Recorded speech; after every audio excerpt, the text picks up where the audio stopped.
It's time to give Bill Landis his early Christmas gift. Oh boy, we're doing it? Yeah, we're doing it. Tight end talk? Welcome. You must be new around here. Welcome to the Podcast Daily.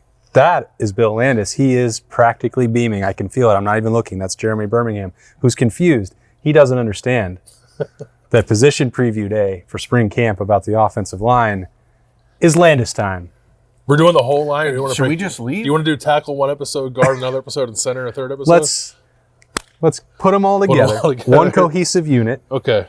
And let's not make the whole thing about right tackle. Oh, well. Sorry to ruin it. Now what do we You talk don't about? get the perfect gift. Should we start inside out? Well, I want to start. Let's start on the left side because I feel pretty good about where the offensive line is, and I feel like I'm on an island a little bit there, and I guess I have no reason to feel that way other than just choosing to be optimistic this time of year. But what do you guys think of like the ceiling for the left side? Like with Josh Simmons coming back a year under his belt, Donovan Jackson coming back as a third-year starter. Like I think that left side of the offensive line has a chance to be pretty good. I'm not sure what more Ohio State could ask for. Josh Simmons, I think, is evaluated a little bit too unfairly that he wasn't. Was evaluated unfairly. Yeah. He wasn't Paris Johnson last year. And nobody else is. And I also, myself, pointed out the regularity of the penalties. That has to be corrected. But outside of that, he was pretty darn good. Yeah. And you can make the same case in some respects for Donovan Jackson that he did not play perfect and he's made mistakes in each of the last two seasons that were costly for Ohio State. One, maybe through no fault of his own, but tangled feet. They lose the Michigan game, one that leads to a touchdown for Iowa the year before. Like, again, those are two things that aren't necessarily painting the full picture. I think the left side is in pretty good hands. I'm waiting for Bill to tell us how many penalties Josh Simmons had. He had 8, because I didn't think it was that many. He had 17 the year before, and he was the most penalized tackle, I think, in college football. He cut that in half. Yeah. I mean, I said it a few times during the 2023 season. I thought Josh Simmons was the best offensive lineman on the team. Only Matthew Jones was in the conversation for me to even argue that point. Donovan Jackson is the most talented offensive lineman on the roster. He has not played the best of any, he's had some ups and downs. And, there are the big glaring plays that you just mentioned, but there's a lot of inconsistency in his play over the last couple of years, especially in the run game. As a pass blocker, those are things that are, they're going to happen. Sometimes you're going to get caught up with the stunts, but it's the consistency as a run blocker. And when you look at Donovan Jackson, you expect him to be a dominant guard, and he has not been. Mm-hmm. And, there was a lot of conversation this offseason about him coming back or deciding to head to the NFL. I think he made a really smart decision in coming back because he has the ability to be a second-round NFL pick as opposed to a fifth-round NFL pick. And he's going to have to put that on tape this year. But you head into this spring knowing that you have the left side of that line locked up. And when you have a new quarterback, that has to be really, really a big breath of fresh air and a nice exhalation for Will Howard to know that side is fine. Josh Simmons played really well. You guys gave me a lot of crap on this very field about 4 months ago when I said that he will be a second-day pick. You said it in a way that sounded like I know, but, in 2 months' time. Okay, but that's not what I meant. Nor is that was why we reacted that way. We didn't. Whatever. So I think he's going to be a second day. From that experience. I think he's going to be a second day pick every time because it was. I was like, what are you guys talking about? But the left side, like it's solidified. You know what's there. Everything else is happening there depth wise this spring. We'll see how it unfolds. Sorry not to cut you off, but it's not solidified in the way where where we're like those two guys aren't going to do a whole lot this spring. Like I think the spring is about you two work together and so by the time the season rolls around, like you're on it. No, they have to be cohesive. They have to figure out they have to be better as a group than they were a year ago. But you aren't looking at those guys and saying, well, could someone usurp them and take their spot? Yeah. There's no one that's going to Wally Pip those guys. That's why this is such maybe a weird thing for me to have latched on to from last season, but that's why I want to not see the split groups that we saw in training camp or to some extent with the experimentation a year ago last spring.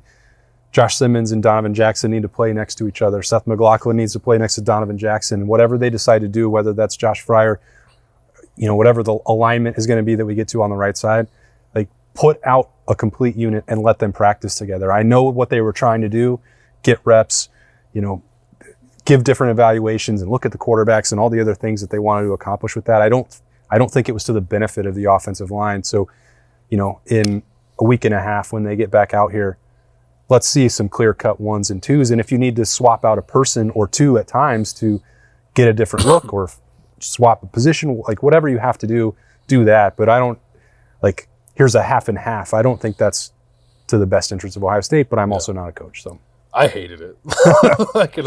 I don't know that I hated it at the time, but I hated it in hindsight. I hated it, but I understood it. I know what they were trying to do. I know what they were trying to do. They were trying to disorient us. We were trying to watch practice, and you're trying to figure out. I don't think that was it. I think it was like let's give each quarterback half the protection they need.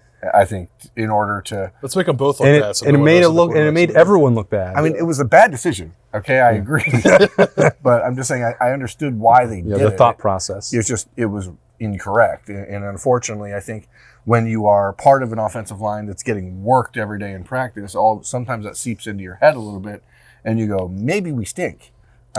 And then what happens is then you do stink. Self-fulfilling prophecy. Yeah. So you have to find your 5 as early as you can for Ohio State this year, because we can look at this roster and know that the offensive line is the one spot, maybe outside of linebacker, where you have the circle, and you say, well, if this isn't good, all this other stuff doesn't matter.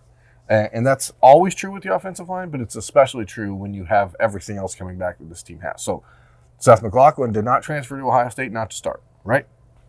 So you have 4 starters with Josh Fryer wherever he's starting. Mm-hmm. Yeah, that's right. Yeah. Locked up.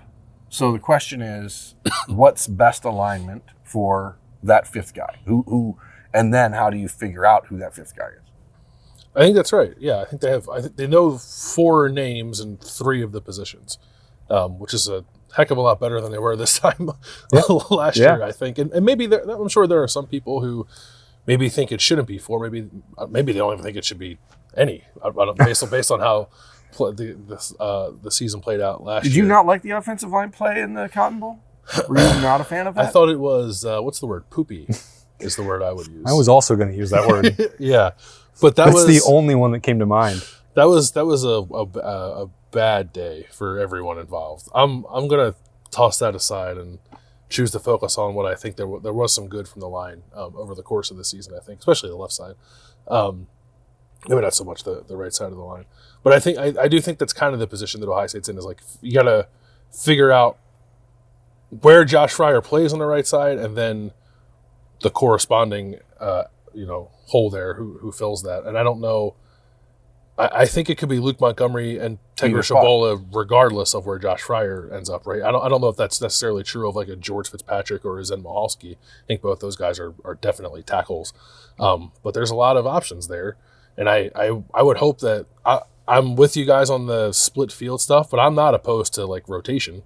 Just like play 5 guys or play your 3 and then kind of mess around a little bit on the right side of the line, trying to figure out what the best combination is, because that's what this time of year needs to be for. And you need to come out of these 15 practices, maybe not 100% certain of what you have, but I think more certain than they were this time last year, because coming out of spring, I did not feel like they were in a great spot with knowing what they had and who was going to play well, where. they had to go get a starting tackle. Yeah, but even beyond that, like I don't know. That they had to move Josh Fryer. I don't know that I got the impression that they were like totally sold on that idea coming out of spring. I don't know that they were totally sold on center coming out of spring. Or like there was still a lot of uncertainty. Well, Jacob James was hurt. You had no idea what Carson Hinsman could do. You had Vic Cutler coming in, and you're thinking, well, it was just a weird group. It was odd. Yeah. The personnel management, all of it was just quite strange to watch, and that's why I think we saw a great amount of scrimmaging last year. Not every single one, not every single rep that they had over those 15 practices, but I think there were 5 practices and at least 3 and maybe 4 that we saw the entirety of. And it was like, if you're going to go down and have live situations and your quarterback is going to be out there, even if they have a non-contact jersey on and people in their face, like I remember Devin Brown hitting a helmet, like that's getting pass rush in their face. Like, put your best group out there, and if somebody is not playing like a 1, well, keep 80% and then make an adjustment with the other one and see what happens and if that makes a difference. So again, it feels like such a small thing to get hung up on, but offensive line writ large is so critical. And Berm, you're talking about this collection of skill players and Will Howard coming in. Like, none of it matters if you don't get that exactly right. And that, to me, starts in March. And if there's only the one spot that is of importance, like, leave the other variables the same. So you're saying Josh Fryer at right tackle? I think that. Are you? Well, no. Now a proponent of Fryer at right tackle? You're on the spot. Go. I think he should play right guard in March and April. And if that's where they find an issue, then maybe Tegra Shabola plays in there. Work with that. I think the point Bill started off the daily by saying, is the left side secure? And I think it is. So if you have to make some adjustments on one day, just make small ones. Yeah. Maybe today Luke Montgomery's out there and this person's running with the twos. I think the reason I'm bringing it up in this way is like there were practices where it was like back and forth, split squad over here and run over there, that field, this field. Like it didn't make any sense and it didn't bring any cohesion together. If they're seriously considering Josh Fryer being the right guard for this team in August, then that's where he should spend all of his time, unless they find that that's not working. And if they find that he doesn't work at right tackle, well, find another solution between Luke Montgomery, Tegra Shabola, Zen Mahalski, or George Fitzpatrick. Like, I don't think that'll happen to Josh Fryer, but that's what these evaluations are supposed to be about. I'm trying to throw the Cotton Bowl out of my mind, right? Like Bill said. But the fact of the matter is, in that game, they put Enoch Vamahi out there. And he's still on this team. He is coming back for year 6 or year 6. Yeah. And I guess part of my biggest issue with the decisions that were made in December heading into that game was not even moving Matthew Jones to center. It was, if you're doing that because Carson Hinsman had the yips or whatever was going on, then you need to put Luke Montgomery or Tegra Shabola out there and see what they can do in that situation, unless you are heading into this 2024 season with the mindset that Enoch Vamahi is your starting guard. Because if he's not, then why is he out there? And I don't think anyone expects that he's the starting guard heading into this spring. And that if that's what ends up happening 2 weeks from, 2 days ago, like, is that a cause for bigger concern of how Justin Fry's group is shaping up? Is it because I'm not sure. I mean, there's a lot of questions about the offensive line play in that Cotton Bowl, but the decision to play Vamahi when he had not played all year, and if we're being honest, he was pretty bad in that game. Did not look like he belonged on the field, and didn't get removed.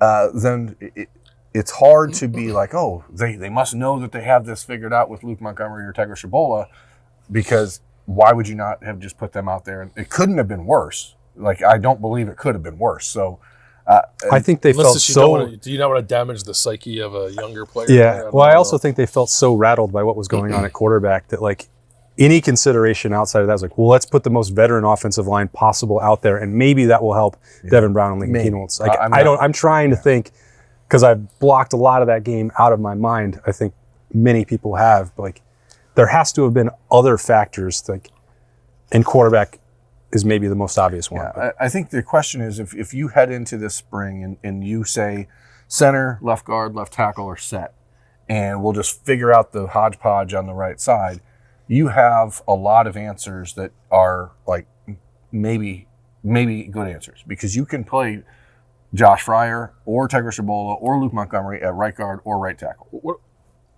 Every time we've had this conversation, which has been pointed out to me, like, we've never said Carson Hinsman's name. He can be part of that too, right? He can be, certainly, at guard. But I'm saying you have 3 guys that can play either spot, right? Mm-hmm.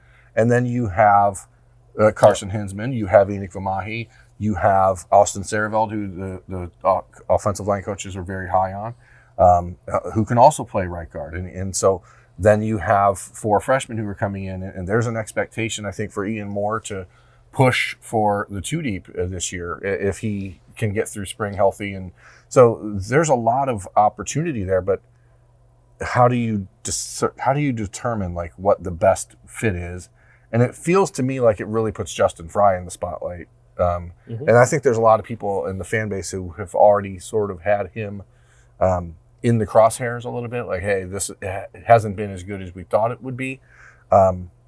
And now with Chip Kelly in the offense, like there should be a marked step up in the run game efficiency this season for a number of reasons. And if it doesn't happen, I mean, that's an indictment, I think, of something bigger. I don't mean this as a excuse making for Justin Fry in any way, but the situation he inherited and climbing back out of that on the offensive line, given the years of physical development required, feels very different than when, like, after year one, I was like, is Tim Walton going to do this with the corners when they were all banged up? Like, I think there are some similarities, and it's like, well, why didn't Justin Fry have the same second year that Tim Walton did? Well, because offensive line and corner are not the same position, and lost 3 because starters. Denzel Burke didn't leave unexpectedly. Yeah, so I mean. Again, and I don't know, I'm not saying that there's not pressure on Justin Fry to deliver in year 3, but trying to retool and revamp that group after the 3 losses of NFL starters, I think starters to the NFL. Right? Starters to the NFL, and being devoid of, like, a lot of recruiting success year after year after year. Like, you know, Berm, both of you guys can weigh this maybe better than I can, but it does seem like there is an elevation going on.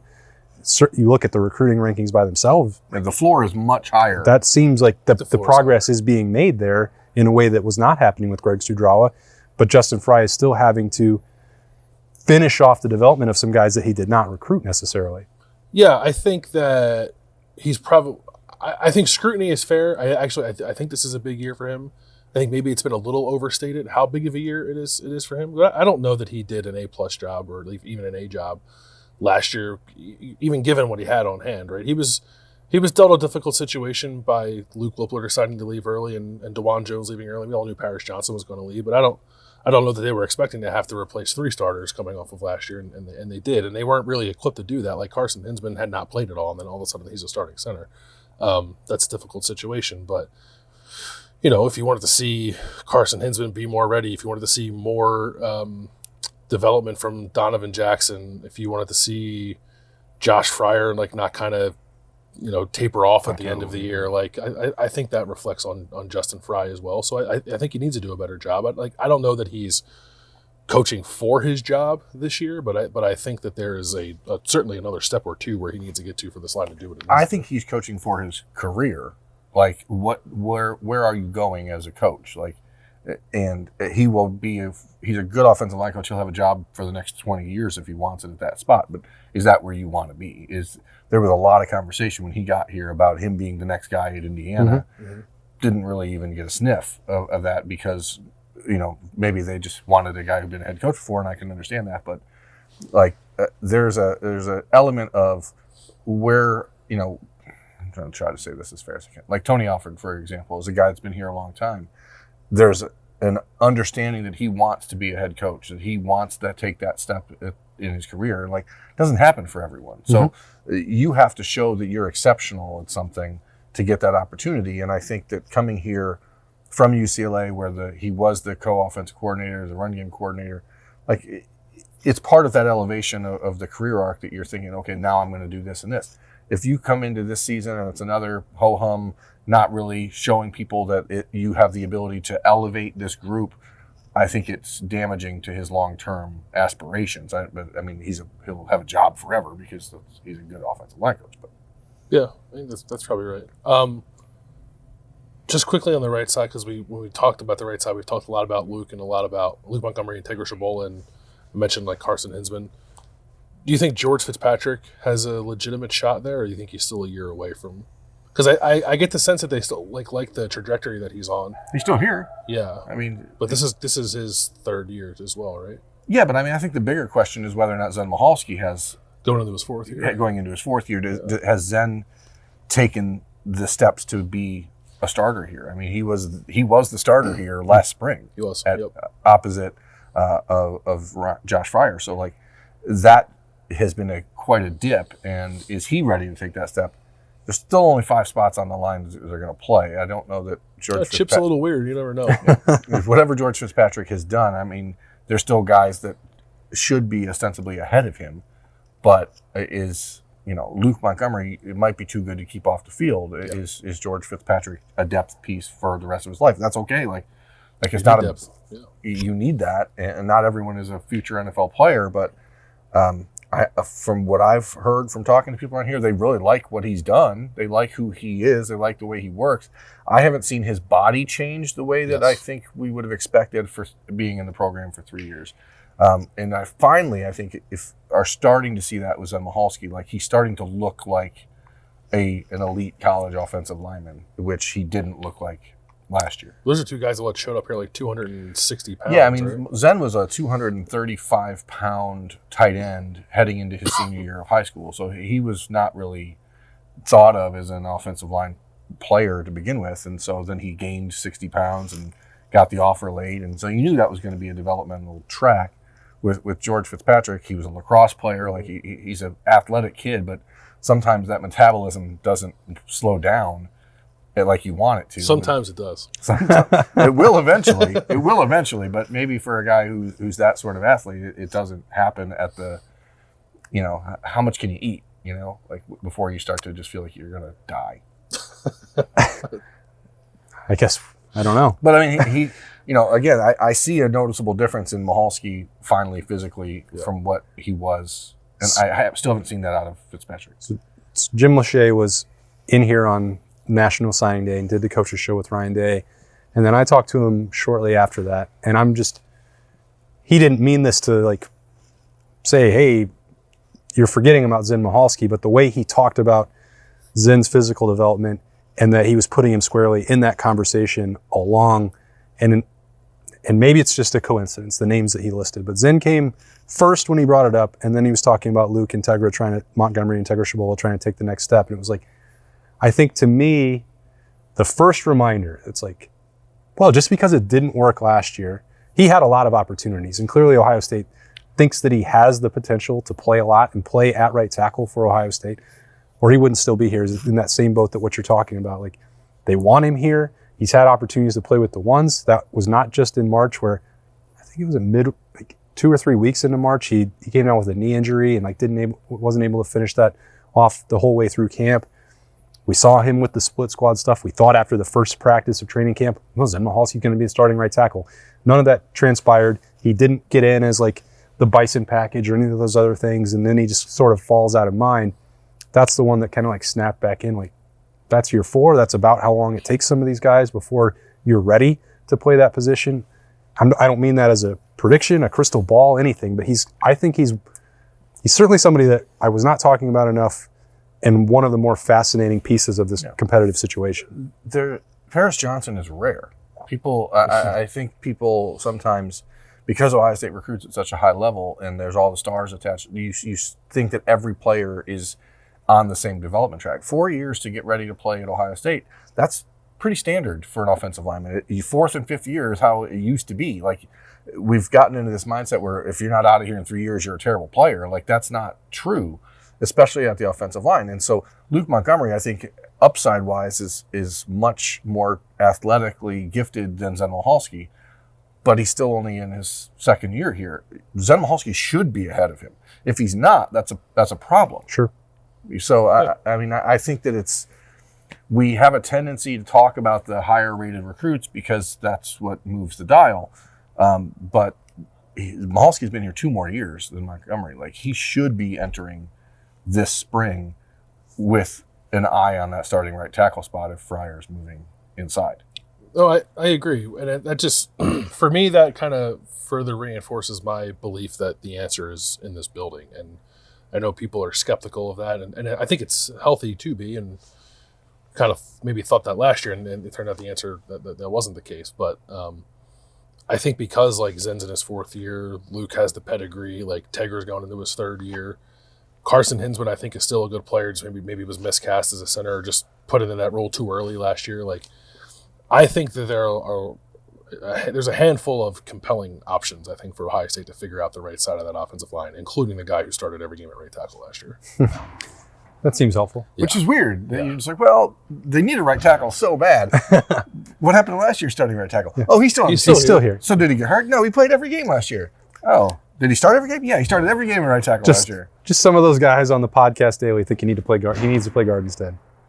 We'll see. He played guard against Michigan 2 years ago. ago. Right? Yes. He was pretty good in that game. Yeah. The rest of the I'm rotation. a huge Josh Fryer fan. Like, I mean, that's not. I just think his NFL future is at guard. Mm-hmm. It's time to put him back there because that's what this team needs. They need for the best alignment. I can't see it any other way. He's more Andrew Norwell than Jack Mewhort, right? I mean, that's I think that's right. That's a good way to say it. so. Yes, point for me on the offensive line day. You got anything else for it? Or are you done? Is there anybody whose name we didn't say? Josh Padilla. I mean, he's just not going to start this year, and But C2 maybe. I think he will be the backup center heading into the spring, but it's one of those situations where you'd think that a guy who started 30-some games in his career wouldn't need snaps and wouldn't need reps in the spring in a normal situation. But since Seth McLaughlin is coming in here fresh and as a transfer, he's going to need the reps. And so it's unfortunate for Padilla, who I think heading into the spring would have been head-to-head battling with Carson Hinsman for that spot. But I think he will be center number 2. They love Josh Padilla. Like that is the center, the Pat Elflein type that you're like, man, we just love that dude's energy, and that's what Josh brings, but not this year. So what does that mean for Carson Hinsman? Going to guard? I think his best future, I think, is at guard. Carson's body is sort of strange in that he's almost 6'6", and like he's not your traditional. He's like working to get to 300 pounds. Yeah, he's another guy that's just had trouble keeping on the weight, but he's not your 6'4" center. Like he's a tall kid, so like I think he's better suited. I mean, this is a kid who played left tackle all the way through high school and didn't play center in high school. So again, it's the unfair expectations I think of recruiting. But you come to Ohio State to try to excel, and he did the best he could last year, but clearly he wasn't physically strong enough to hold up against the Kenneth Grants of the world, which not a lot of people can. Yeah, but you kind of need to do that. But you have to do that at least 50% of the time. All right, Bill, that's it. This is great. That's offensive line, spring camp position preview episode of the podcast. I can't wait daily. for people to see the Armstrong twins, the development. If you follow recruiting and you watch those guys a year ago when they were 6'5.5" and 250 pounds, and then you see them now where they're over 300, like you're gonna be like, what in the hell happened there? So like there's young guys coming up, and that's to your point. I don't mean to cut you off, but like there is an elevation of talent that Justin Fry has brought in, but it does take time at that position to get ready. It's going to make spring camp fun to watch. We'll see how Ohio State manages that in less than 2 weeks. Countdown is on in the Woody Hayes Athletic Center. That's Bill Landis and Jeremy Birmingham. I am Austin Ward. This has been the Podcast Daily. We'll see you later.